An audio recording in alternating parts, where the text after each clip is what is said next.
السلام علیکم. امید ہے آپ سب خیریت سے ہوں گے.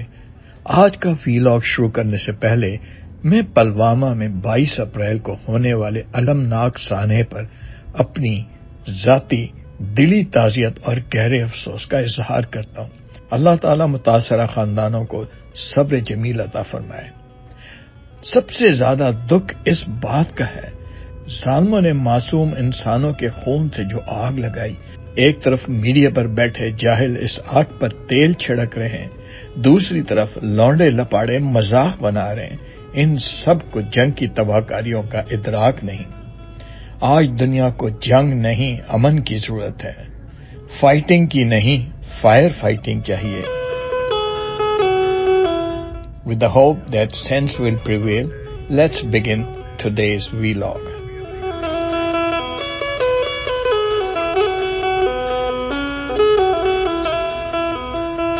انیس سو 47 میں کراچی کی آبادی 4 لاکھ اور حیدرآباد کی 2 لاکھ. پھر مہاجرین کے آنے سے ان شہروں کی آبادی میں تیزی سے اضافہ ہوا. کراچی سے حیدرآباد کا زمینی فاصلہ اگرچہ 100 میل، مگر شدید گرمی، ریتیلی ہوا، ٹوٹی پھوٹی بس، کچی پکی ناہموار سڑک جو نیشنل ہائی وے کہلاتی، اس پر یہ انتہائی تکلیف دہ سفر 6 سے 8 گھنٹے کا ہوتا، وہ بھی subject to if all goes well.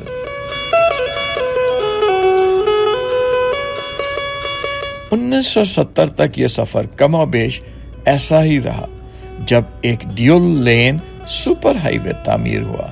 اس کی تعمیر اور نئی آرام دہ بسوں کے اجراک سے یہ سفر نہ صرف آرام دہ بلکہ اس کا دورانیہ بھی گھٹ کر صرف 2 گھنٹے رہ گیا. پھر آئے دن خوفناک حادثات جس میں سینکڑوں ہلاکتیں ہوئیں، اس نے اس ہائی وے کو خونی ہائی وے کا نام دیا.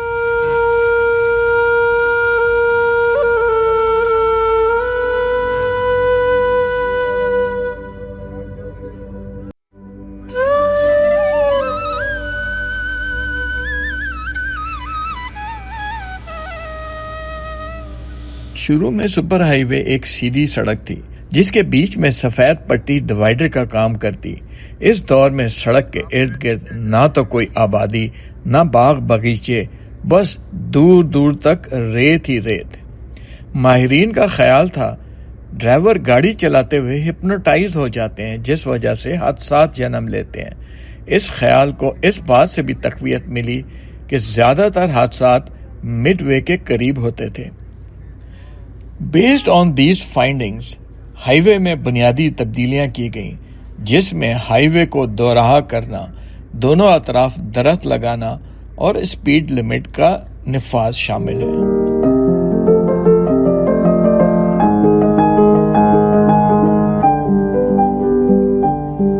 کل کا سپر ہائی وے آج 6 لین M9 موٹر وے ہے.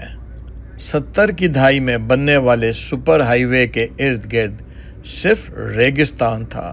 آج موٹر وے کے دونوں اطراف زندگی دوڑتی نظر آتی ہے.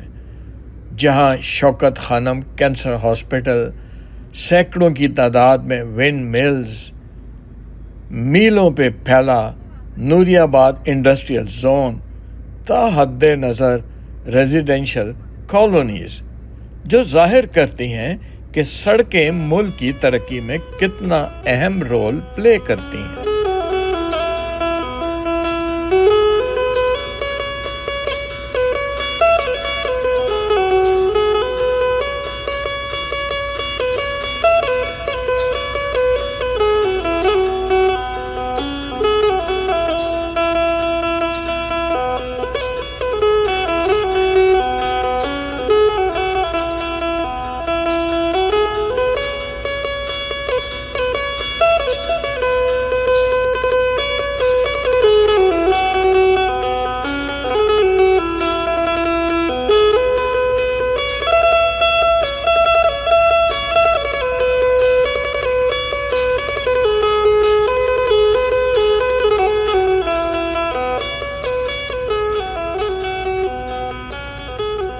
ابھی آپ نے موٹر وے کے دونوں جانب دور دور تک اونچے اونچے کھمبوں پر یہ جو بڑے بڑے پنکھے دیکھے. This is Jampir, a silent revolution rising from the heart of Sindh. Here the wind does more than just blow. It powers homes, dreams, and a cleaner tomorrow. Stretching from Garo to Keti Bandar, this wind corridor breathes life into Pakistan's energy future. These turbines turning without sound, burning no fuel, leaving no smoke, are spinning hope, light, and life with every single rotation. This is not just nature's beauty, it's the path to progress, where the power of the wind becomes the strength of a nation.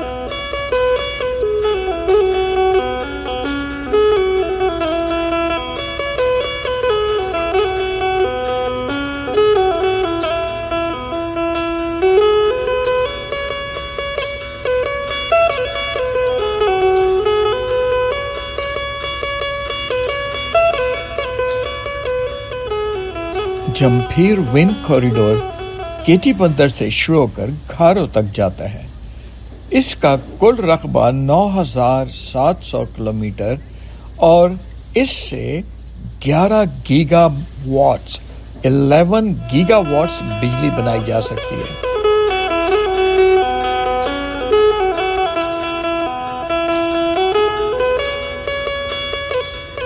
اس وقت دنیا کی بڑی بڑی کمپنیاں جنہوں نے اس corridor میں اپنے ونڈ فارم لگائے ہیں ان میں فوجی foundation, Zorlu energy, artistic energy, 3 George, sapphire اور ٹریکون بوسٹن نمایاں ہیں.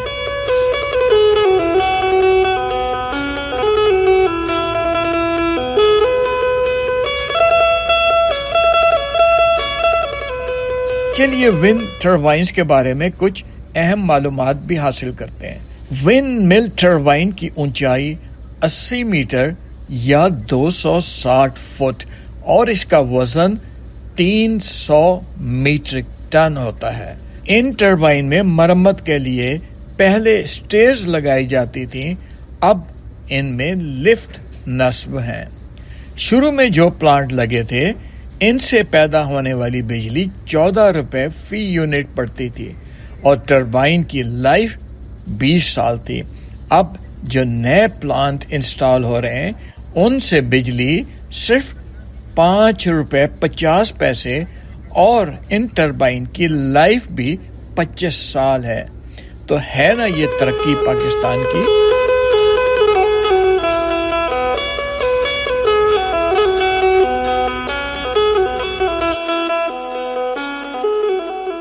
اٹھتر سال پرانی شاہراہ جو کبھی کچی پکی اور ٹوٹی پوٹی تھی آج ایک 2 طرفہ قومی شاہراہ کا حصہ ہے.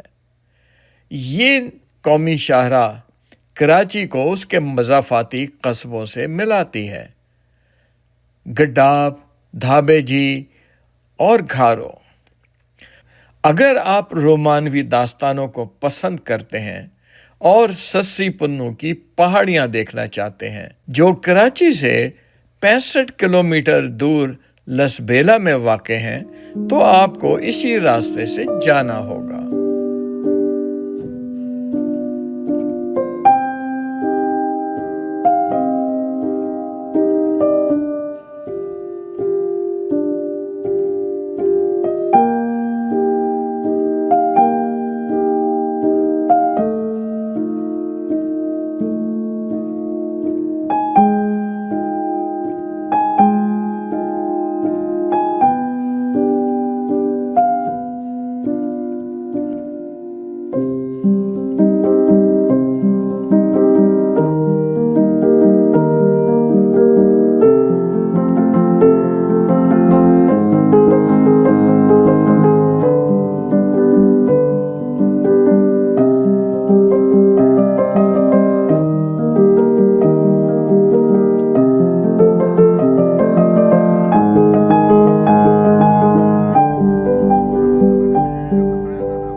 جمپھیر جو ماضی میں کھنجر جھیل اور سسری پنوں کی لازوال محبت کی داستانوں کے لیے مشہور تھا، آج پاکستان میں ایک خاموش انقلاب برپا کر رہا ہے۔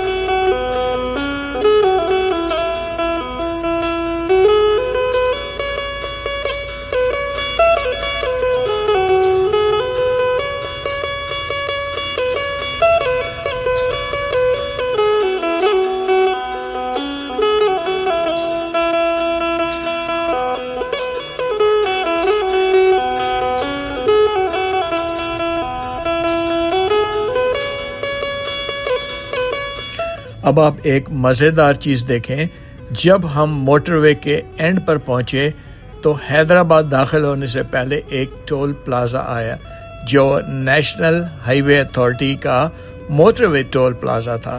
جو ہی ہم اس ٹول پلازا کو کراس کر کے آگے بڑھے تو ہمیں پتہ چلا کہ اب ہم نیشنل ہائی وے N5 میں داخل ہو گئے، اور چونکہ اس پہ ہم داخل ہوئے تھے تو چند ہی لمحوں میں ہمیں ایک اور ٹول پلازا نظر آیا، وہ بھی NHA کا ٹول پلازا تھا، مگر اب وہ نیشنل ہائی وے N5 کے لیے ٹول لے رہا تھا۔ سو ہم نے ایک کے بعد ایک ٹول دیا۔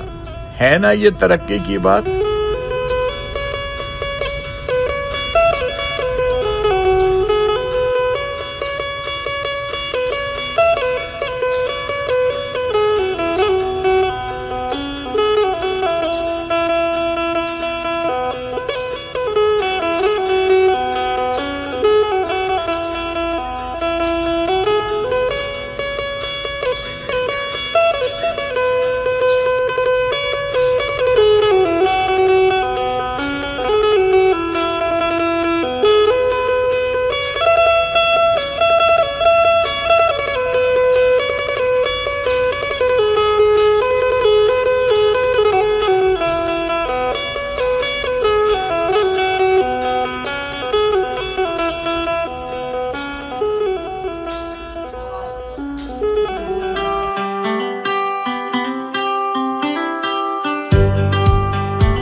باتوں میں پتہ ہی نہیں چلا اور ہم حیدرآباد پہنچ گئے۔ آپ کو آج کا یہ تاریخ کا سفر اچھا لگا ہو تو حوصلہ افزائی کے لیے ویڈیو کو لائک اور شیئر ضرور کیجیے گا۔ اگر چینل سبسکرائب نہیں کیا تو اس کو سبسکرائب کر لیں تاکہ آنے والی نئی ویڈیو کی نوٹیفیکیشن مل سکے۔ انشاءاللہ جلد اگلی ویڈیو کے ساتھ پھر حاضر ہوں گے، تب تک کے لیے اللہ حافظ۔